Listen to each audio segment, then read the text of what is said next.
So for the first topic we're going to start is leadership development. Now, leadership development is something that it's very important for companies at all stages, we think, but a lot of people are thinking, what is it exactly? How do I start? What's the benefit of it? So Lavinia is actually going to talk about some of her experiences today. And we're going to start with really the number one question, which is, first off, what even is leadership development? So Lavinia, what is leadership development? What can we expect?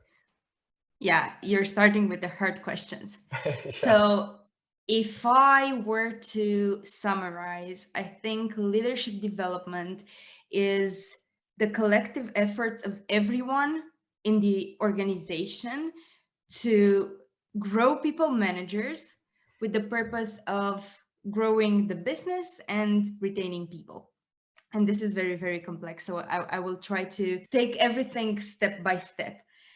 The first thing I said is that is everyone's efforts. And I do believe that, and I wanted to mention it because what happens usually is that the leadership development program is owned by the L&D team, which is not entirely productive, I would say. Because if you think about it, there are different actors that play into every leader's development. The first actor is the leader himself or herself, because they are the ones that need to learn, they are the ones that need to grow, they are the ones that know best their strengths, their weaknesses, their behaviors. And to grow, as we already know, they actually need to own their learning journey, learning program, and so on. Next, I would say that their people managers also have a very, very big impact into the growth of a people manager. So imagine that as an L&D team, you're not always there day to day to observe the leader, to see how they are growing, to make sure that the environment they are in is effective for their growth, right? Their people managers can be very close to leaders to make sure that they grow, and they can act both as role models and as sounding boards, right? Because we tend to, as social beings, we tend to copy other people's behaviors. So because senior leaders are also leaders themselves, they can have productive behaviors when it comes to leadership, I would say, that they can model for the people in their team that also lead teams, right? And when it comes to becoming sounding boards, you know senior leaders can be the ones that provide feedback, constantly provide feedback to their people about the behaviors they have as leaders. And they can also, again, make sure that they have all the information they need to do a good job as leaders. It can be information about the business strategy. It can be information about what the company expects their leaders to behave like. So definitely senior managers are a very important actor in leadership development. Another actor, which you don't usually hear about it, but I felt in my own experience that it was really, really important, is the team of the leader, right? Because they are the ones that they can provide feedback about very specific behaviors, or they can say or not say what they need, right? And especially if you're just starting, it's really, really hard to pay attention to so many people, to listen very carefully to what they say and what they really mean and what they need and so on. So if the team is grown and it's already, I would say, a more mature team, it definitely helps in the leader's behavior and leader's growth as well. So the team, again, very, very important actor. And then obviously the organization and the L&D team is very important in the growth of a leader, because you are the one that provides the resources, right, for a leader to grow. And you can, as an L&D team, you can also think, how can I help people managers make the best decisions in a very easy way.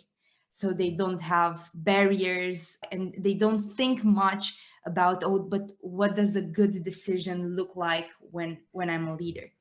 So there are probably other actors I haven't thought about, but these four I think are very, very important. And as an L&D team, you should look at all of them. Then when I started talking, I also mentioned the purpose of leadership development, right? Yeah. And I think the purpose, again, is twofold. First, you have to look at business growth, and that's very, very important. And on the other hand, especially these days, you also have to look at individual growth and employee retention. So when you start designing leadership development program, you have to just think about these two sides of leadership development. Amazing. That's comprehensive, and I'm gonna need an infographic on that, which we're gonna provide into this video. You're gonna find underneath the video too. But with leadership development, it sounds great. It sounds like everyone of all sizes should be doing it, no matter the company. But it all comes down to, as we know, being in people teams and L&D teams, that always like, how do we justify it? Is this something we should be working on now? So, and that comes down to, what are the benefits? What is my stakeholders? How do I justify working on a leadership development program, or even talking about that? So what are the kind of, what companies get benefits from it, and what kind of benefits can they expect to get out of this? Yeah, well, I think first, benefits are similar for everyone if you think about it. It definitely depends on where you are as a company. On one side, if you're a startup in high growth, retention might not be your biggest problem, right? Because people tend to stay longer in those types of companies. But a big concern is, how can people managers be prepared to manage that growth, right? So let's say if you invest in leadership development when the company is smaller, you're gonna see the payoff in how the company grows from a business perspective. On the other hand, if you're a scale up or a big corporation, the retention problem, you're gonna start seeing the retention problem as well. So you're gonna have to make sure that your leaders are also prepared to grow their teams. And when I say grow their teams, I'm thinking about individuals, right? I'm thinking about career development. I'm thinking about basically being a good people manager for your team. And because I mentioned what a good people manager and what does that mean, I was actually reading the other day a new infographic from Humu, and if you're not following Humu, I definitely recommend you to do it. So what they did was research, like what's the impact of a good people manager. And I'm gonna quote it because it's very, very strong. And they say that on average, highly rated managers are 2.2 times more likely to retain their people than lower rated managers. So it's obviously very, very important to invest in leadership development. If 2 times, I think it's high enough, right? For you to be concerned about it. But overall, I do think a company can expect the same benefits, but your focus might be different depending on your stage. Okay, that makes a lot of sense. And if we go back to the retainment aspect too, when you say 2.5 times, just to put that in perspective, if there's, someone is on average in tech, let's say the 20% chance, and if, let's say they're a developer, a software developer, and they're saying, this year they would have left, but 2.5 times more, now they're likely to stay. That could be worth, hundreds of thousands of dollars or euros, depending on where you're at, based on how complex that actual job is. If they keep them 1 year longer, or 2 years longer or not, if you look at the value, you can actually calculate how much it's actually worth. On an average, we're seeing the more complex the job is, the more it costs, up to 2.5 times to replace that person's salary. So think about it Yep. like that. You can calculate your own retainment now by using it, Mhm. looking at the last 12 months, for example, and saying, okay, over the last 12 months, how many people have left the company voluntarily, or let's say were fired? And then you can look at Mhm. divide over how many you have now. And putting that together, you can look at Mhm. your retainment and imagine being able to improve that by, a significant percentage, 3%, 4%, 5%, with really, really good managers. And that you can end up gaining a lot. So there's a lot of value, and we'll talk about that also, give some examples in the underneath this video as well. So very exciting. So leadership, obviously development, it makes a lot of sense. You need to start it even as early as, you could say, I mean, would you say there's a minimum that you start looking at? Or would you say, let's say we founded a company tomorrow, is it something that you're looking at, immediately this should be worked on and put effort into it? Is there a minimum, do you think? That's a very good question, actually. I don't think there's a minimum, to be honest, Yeah. because if you look at startups, one of the biggest problems they have is co-founder relationships, right? Mm, So if you think about it, those co-founders will end up being the leaders of the company. So if you yeah, don't invest in them right away, what mm, will happen? And what I'm seeing actually some startups struggling with is that the company grows faster than their co-founders, mm, and their co-founders can become bottlenecks in the growth of the company.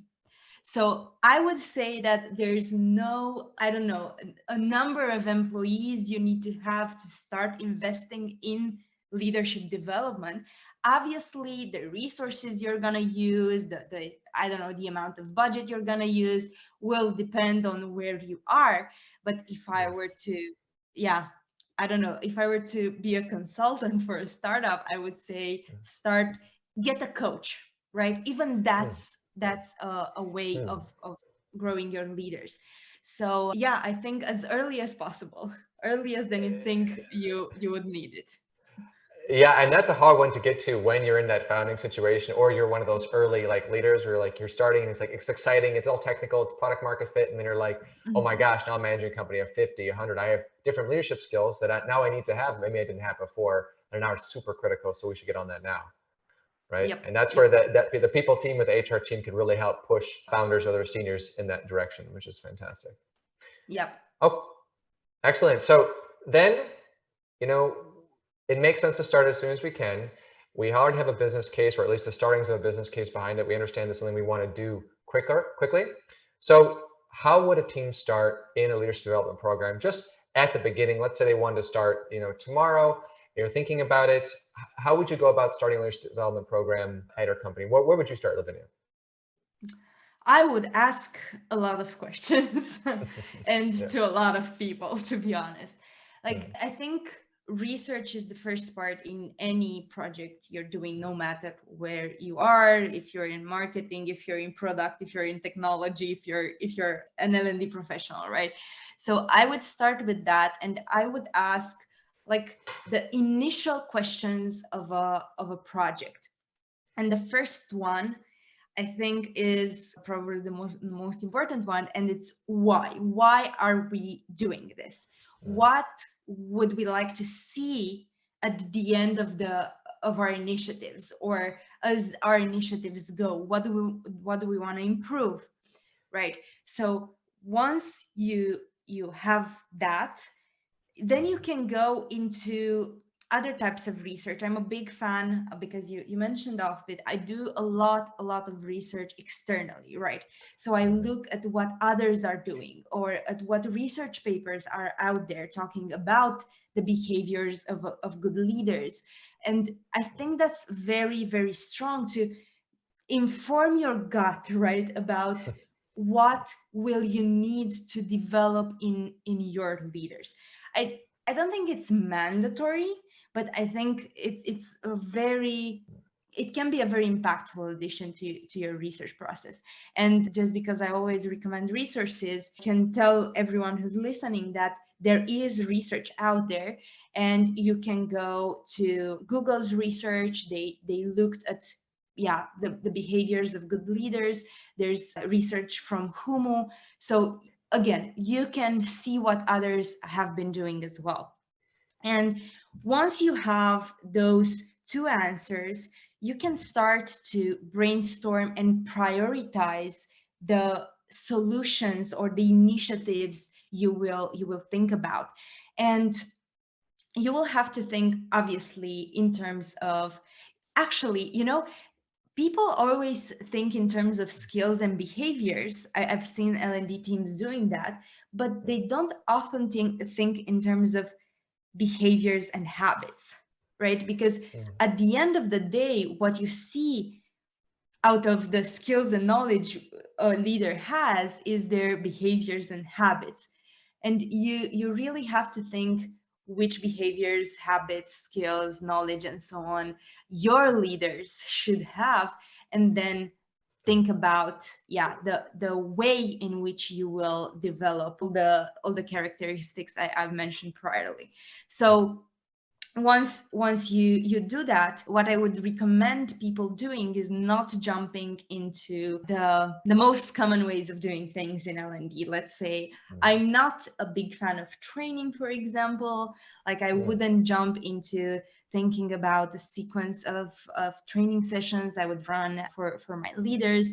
I would go back to the basics, I would say, and think about how can I foster social learning, for example. And there are so many good ideas out there. If you research, actually, peer coaching or social learning for leadership development. So I would start looking at that when it comes to tactics and initiatives first, especially if I'm a small startup and I don't have a big budget to throw at leadership development. So yeah, that's the next question I would answer. And then I would also start thinking about how will I measure the results of this program. And I will start thinking about KPIs. And there is this very interesting article from Spotify, actually, and how they manage leadership and how they measure leadership development, actually. And they talk about gathering data from various processes they already have, like engagement scores, like 360 feedback, like what else, exit interviews. Like, no matter what you're doing already to measure different people KPIs, think about how you can use those to measure leadership development as well, right? And if you're in a more technical team, where actually not a more technical team, in a team where you can measure performance very easily, and I'm thinking about customer service teams, or I'm thinking about sales teams, where you can look at NPS, or you can look at revenue. You can try and look at growth from that perspective as well when it comes to leadership development. So yeah, I would just go through all these questions to I think it lays a very good basis for a leadership development program. Yeah, is there a particular, besides what we're going to include within the video, but is there a particular, you mentioned Google and Spotify, would that be the resource you'd recommend people start with? It? Let's say they had a phase, a step one. We're going to provide some questions, obviously, that Lavinia recommended below, but is there any other articles that maybe we can link below as well that also can help with those first few steps? I would say these ones are the most powerful ones. Okay. Like everything from Google, Humu, and Spotify is really good. That's excellent. Oh, okay, great. Now, I want to go one step further, just in case, because if you ran into these, I want to have two use cases for leadership development very quickly. First one, just skills that if you are in a people team right now, that you might keep your eyes open for your team to look for. Do my leaders need this? So I'm going to give you two use cases. The first one is managers. So current managers, let's say they're newly hired managers at that scale up, let's say 50 plus people, let's say it's a tech company. Are there any skills that you found that leaders really need to work on that people listening should be able to focus on, or just keep an eye out open just because it's let's say a hot spot? I think market understanding would be one when it comes to business skills, like Mm-hmm. understanding the market and understanding the product very, very well. Mm-hmm. When it comes to their like themselves, I would say self-awareness is huge for any people manager. And then when it comes to, I have two more. When it comes to individual growth, I think coaching can be very, very important. And facilitation with all its facets for team development, right? Because you have to grow the business, you have to grow yourself, you have to grow individuals, and you have to make sure that the team, your team works effectively. So yeah, the four that come to my mind right now. No, that's amazing. That's definitely enough. So yeah, keep your eyes on those as places where you can start, because there's a lot. And always start with the questions. Questions are definitely the most important because everyone's obviously different. But those would be 4 places that you should definitely be starting with.